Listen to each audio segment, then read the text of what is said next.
자녀 친구의 SNS 1대1 대화 내역을 무단으로 열람하고 외부에 알린 혐의로 기소된 원주시장의 배우자 임모 씨에 대한 첫 재판이 열렸습니다.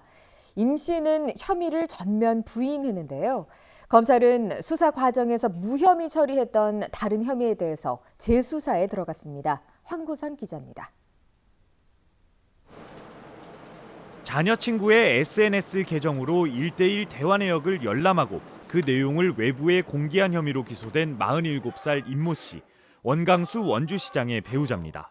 임 씨는 작년 11월 자녀 컴퓨터에 접속돼 있는 자녀 친구의 SNS 계정으로 1대1 대화 속 자녀와 자신 가족을 향한 험담, 자신들의 연락처가 공유된 걸 확인하고 이를 캡처, 출력해 학교에 알렸는데 바로 이 행위에 다른 사람의 비밀 침해와 누설 혐의가 적용됐습니다.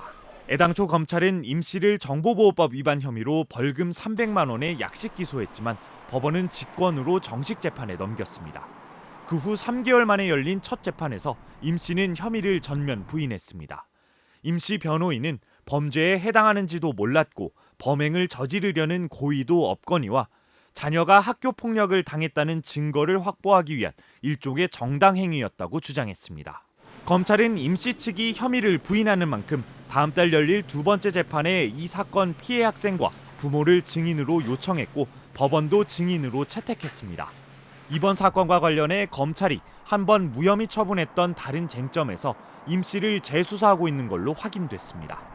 기소 당시 춘천지검 원주지청은 임 씨가 고의로 자녀 친구의 아이디와 비밀번호를 확보해뒀다. 수개월 동안 해당 SNS 계정을 접속했다는 부분은 무혐의 처분했습니다. 상급기관인 서울고등검찰청은 바로 이 무혐의 처분이 잘못됐다며 원주지청에 재수사를 명령한 데 따른 겁니다. 검찰 재수사를 요청했던 피해 학부모는 원광수 시장도 부인 임 씨와 함께 대화 내역을 열람하고 학교에 항의한 만큼 공동정범으로 처벌해 줄 것을 요구한 것으로 확인됐습니다.